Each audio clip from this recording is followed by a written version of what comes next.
that the one of them wasn't a woman. And I guess what they did is they set them up, and they was like, okay, yeah, let's do that again. Let's get together again. And somehow they got the two in a car, and I forgot how this happened, but I guess they, I don't know if they bound them in the car or something like that.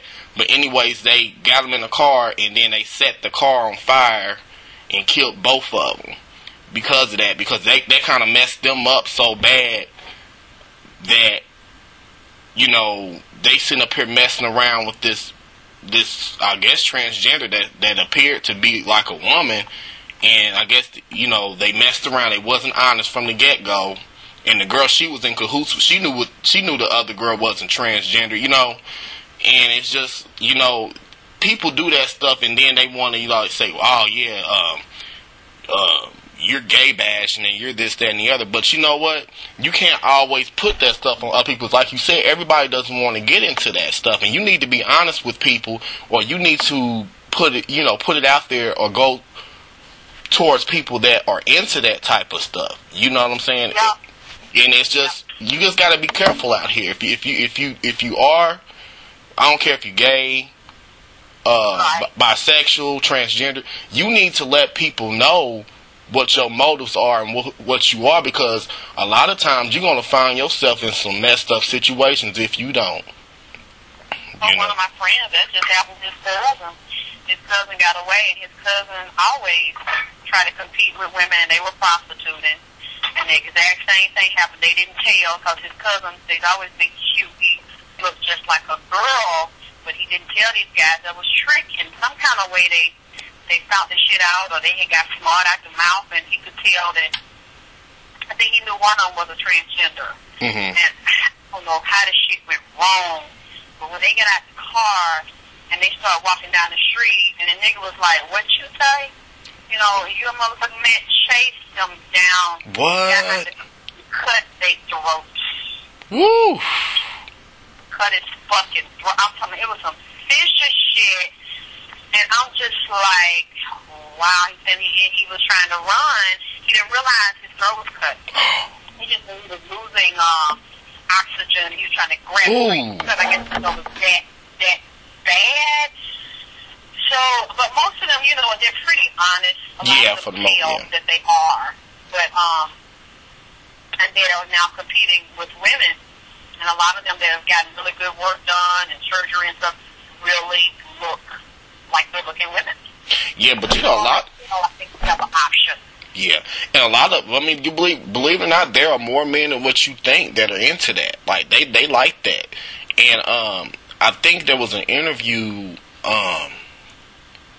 I want to say it was on Tyra Banks or Oprah, one of those shows, where this man actually fell in love with this woman, and he knew the situation. He's not attracted to men whatsoever. It's just he looked at her as an individual, and he fell in love with her. So I mean, that's why I don't understand why do these people feel that they have to deceive people when there's plenty of people that are into that. Rejection, and a lot of men don't want that. They want a real woman that they can have children. Right. And I like what everybody don't want no man that's had a sex change. Mm-hmm. Yeah, that's right. And and this kind of leads into something else. It's scary because especially a lot of women feel like they can find a good man in church. And let me tell you. Funny. Let me tell you. Yep. Let me tell you, because there's so many. It's so ironic because a lot of gay men go to church to find their men. And the thing about it is, yeah. And the gospel music community. Oh my goodness, the gospel community is full of DL people, and some of them aren't even DL. They just outright front with it. You know what I'm saying? So it's just man, I've heard of so many women that then got burnt by men, like trying to get men in the church, and they find out that this man creeping over here with another man and maybe another female and this, that, and the other. I mean, you find some of the biggest whores and sluts in the church. Like, it's crazy. It is so ridiculous, you know, and it's just, man, it's just one of those things, man. We really got to, as a people, we got to, you know, start being aware of what we're doing and who we're doing it with. But we're going to go ahead and wrap this up because I know you got a lot of stuff that you got to probably do. Can you tell us before you go what are you working on? And because I know you have some books out now and you're going to start touring soon.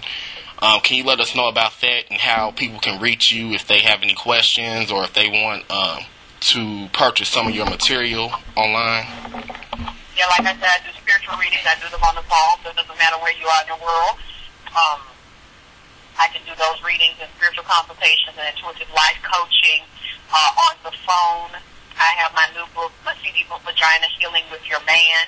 I'll be in New York April 10th, and I will be in Detroit April 3rd. Okay. Yeah. And what is your website and an email if people want to contact you? They can contact me at Alexyss K. Tylor VP at gmail.com, and I have a social network, vaginapower.ning, NING.com. Okay. And so are you still doing tapings for the TV show, or how's that coming along right now? I mean, I don't have time to do that. I mean, I have my mind on so much other stuff, and I'm doing so many other projects, and I got to finish writing for my lecture in New York and my lecture in Detroit on the metaphysics of sex. Okay. So I can't keep being spread out like this. I have to focus on getting these done. These are more important because people are willing to actually come, you know, and donate, you know, to see me speak live. Right. All right, we want to really thank you for your time and just thank you just for this pretty much history lesson. This is true black history. You know, this stuff that we getting once a month. The shortest month of the year. You know, this stuff, that's a whole different conversation right there. But we just want to thank you for just giving your time and just being who you are and just reaching out to people. So, once again, this is the Urban Coalition of Freelance Writers, where we shine the light on issues that impact the urban community. Check us out, www.myspace.com/UCOFW and www.youtube.com/UCOFW. Thank you.